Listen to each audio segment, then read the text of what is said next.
Matteo, it's very nice that we can finally talk offline after so much time. Tell us, what is the EBRD's agenda on the spring meetings? Well, we are meeting a number of clients and partners within the authorities of all our region of operations, and certainly Ukraine is one of the priorities of the meetings this week. We have participated to a number of events and meetings regarding the resilience of the Ukrainian economy during the conflict and then the reconstruction. Mm-hmm. And you have already met with Ukraine's delegation, as far as I know. Tell us about how it went. Well, very well. Actually, we met at Ukraine House during a very interesting event on innovation in Ukraine, which really sets the scene for how the reconstruction and the recovery of the economy of Ukraine should look like going forward, which is really hinging on leapfrogging technological innovation. What do you think about the skyfalls, about the drones that were displaced there, the vampire and the... It's quite impressive what the Ukrainian human capital can produce. And Skyfall is a very good example of that. Good. Tell us, how does the EBRD assess the effect of the winter strikes and the fuel price shock on Ukraine's economy, and whether it impacts your investments in some way? But as you know, the energy security agenda has been our first and foremost priority in the entire package of support to the Ukrainian economy. Out of almost 10 billion euros invested in Ukraine, more than 3 billion went so far to the energy security sector. So, and last winter was not an exception. We supported last year Naftogaz, we supported Ukrenergo. This year, one of the transactions we have finalized was with Ukrenergo. We have channeled further grants to Naftogaz. So clearly, our focus remains on short-term resilience of the energy system, but also on the preparation for the long-term resilience and sustainability of the energy system of the future of Ukraine. So, distributed generation and a more diversified energy mix, which includes also renewable energy, and a number of private sector actors, both local entrepreneurs, local investors, and foreign direct investors participating in that market. I wonder, by the way, I wanted to speak about the impact on your projects, not only in Ukraine, but around the world. Has the global fuel price shock impacted your strategy on investments? Has it dampened them in some way? So it's a bit too early to determine what is the impact on the economies where the EBRD operates. What the positive aspect of it is that we have not seen a deterioration of our portfolio, at least for now. However, we can foresee, depending on how the conflict evolves, and today we had good news, yesterday and today we had a couple of very good news about it. So the first, the peace,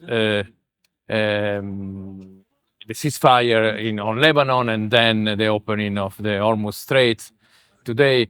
So the situation is very volatile, and that may have an impact on a few aspects. First of all, energy security across the board, obviously, and that has an impact on all those economies where we operate that are net importer of energy, but also impact on energy intensive industries. So, for instance, steel, and but also the agricultural value chain because of the phosphate and fertilizers and sulfur supply chain. The supply chain itself is an issue. So all those economies that are very open and therefore they are exporters and they have issues in terms of logistics. It's a bit like what it happened during COVID in that sense. And many of these economies are based on tourism, and that is affected. Many of these economies are based Because of on the jet fuel remittances, prices. for instance, yes. But also the region itself, clearly, you take Jordan, is a touristic destination, and clearly there is an impact on that. And then many of these economies, or the economies where we operate, are counting on remittances, and that also is going to be impacted. So we are watching and monitoring very closely all of this, talking to our clients and ready to intervene. We have put in place, define a Middle East conflict response package with the initial focus on those countries which are directly impacted and those countries which are close geographically to the epicenter of the crisis.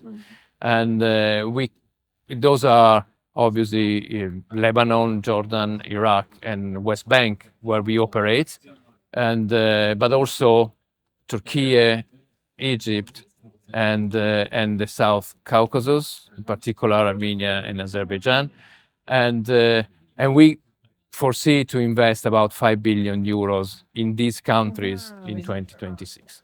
And I wanted, just as a follow-up, what do clients say, the one who are there?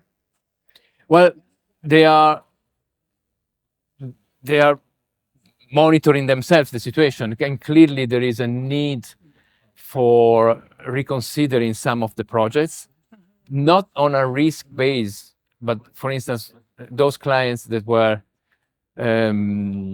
considering capital expenditures, well, they may be reconsidering that, and they may need working capital and liquidity now. So our pipeline may be evolving over the months. We have seen that in multiple crises where we have supported our clients, and we stand ready indeed to fine tune and adapt to the circumstances. In the light of this situation, the IMF has voiced around whole meetings that we should make more stakes on the diversification of energy supplies.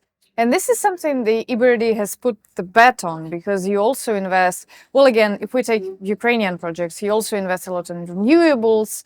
As far as I know, you haven't touched nuclear energy that much, but in the light of global perspective, has this bet on the diversified energy lending that EBRD has put, has it played out? Well, it's going to play out, definitely. This is absolutely crucial. The energy diversification and green transition is not a matter of climate change anymore. It's a matter of energy security. And so we're going to be an actor on that. We are already, as you mentioned, in Ukraine, but also in many other places. Egypt, for instance, is a good example of that. And we're going to play that as well in the future. And you mentioned the nuclear sector. In the nuclear sector, we have not invested traditionally because typically the investments in the nuclear sector are done by the state. And as you know, we are very much a private sector oriented organization.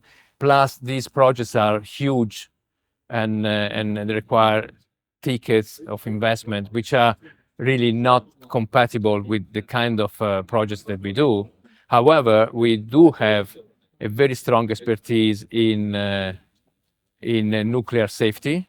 And as you know, we have been very much leading the efforts on the Chornobyl nuclear new safety confinement. We'll talk about that in a minute.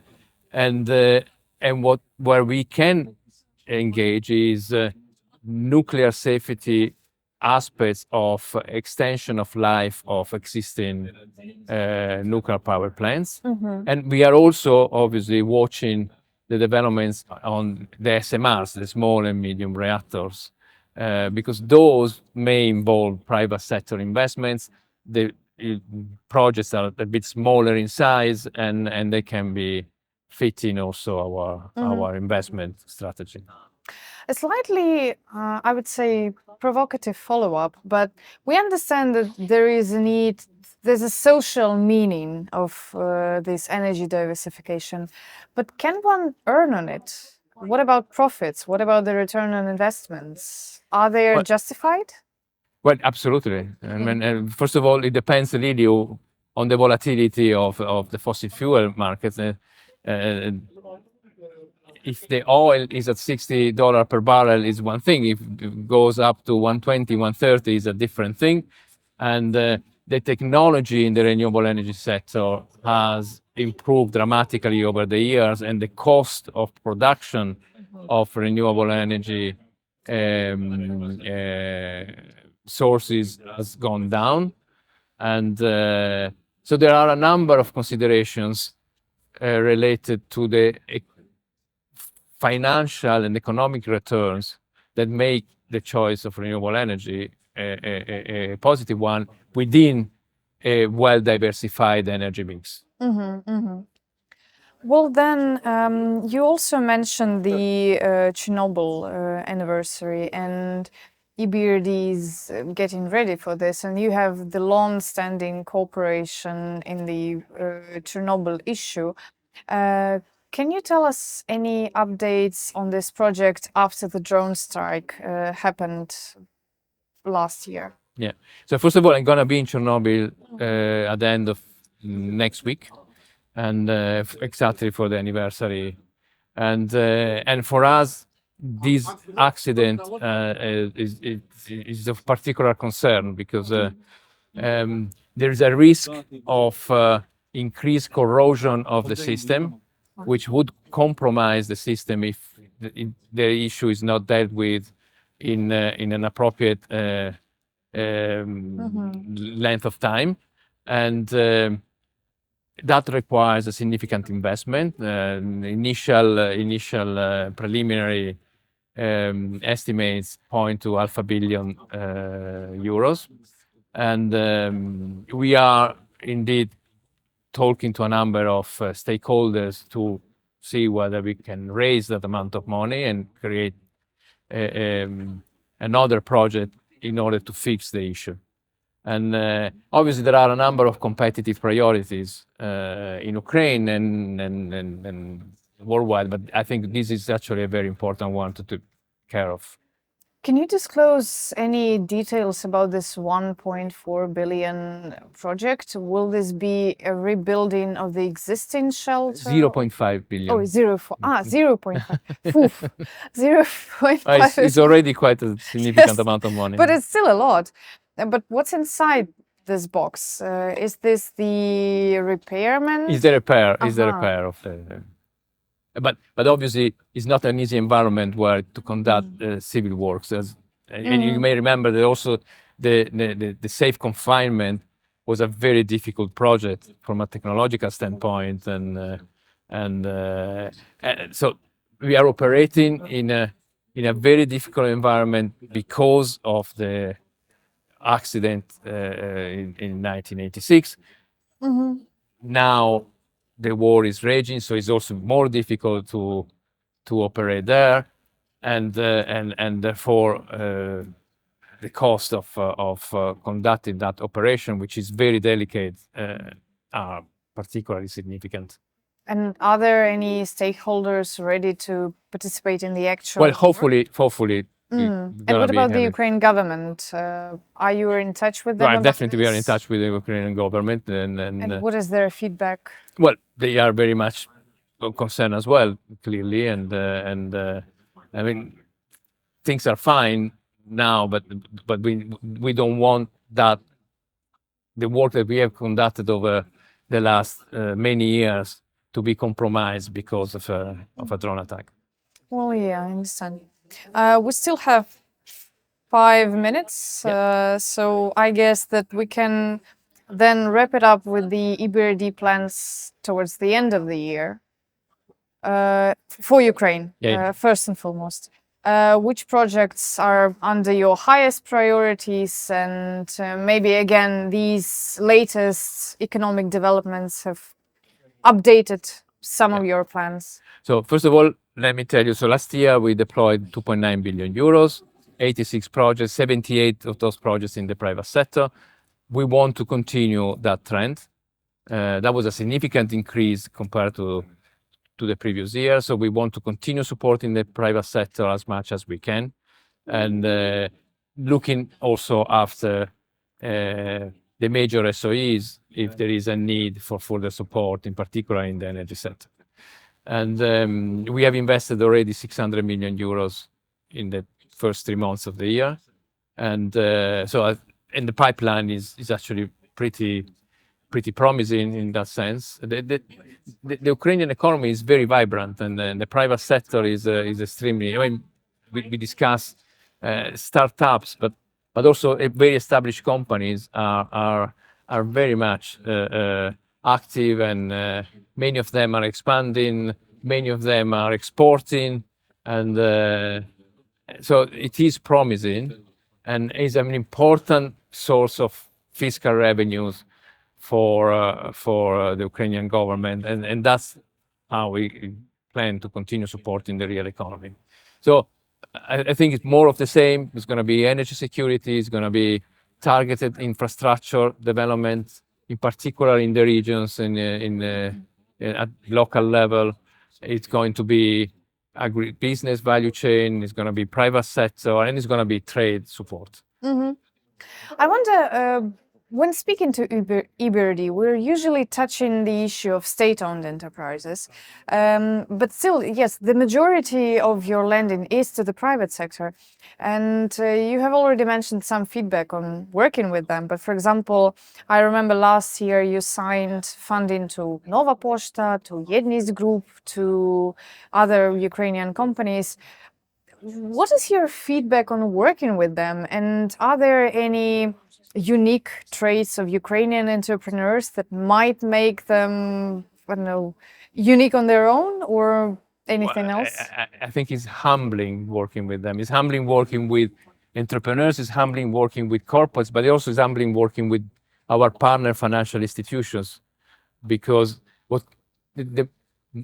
the big part of what we do, in particular in the SME sector, is through our partner financial institutions, by providing them either financing or also resharing support, and that allows them then to take more risk and deploy capital in the SME sector.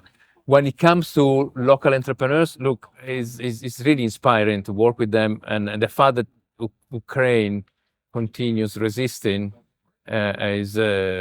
is also due to the work of the men and women that work in these companies, both at leadership level, but also on all levels of the organization, and it's really inspiring for all of us to be supporting them, and we will continue doing that. Awesome.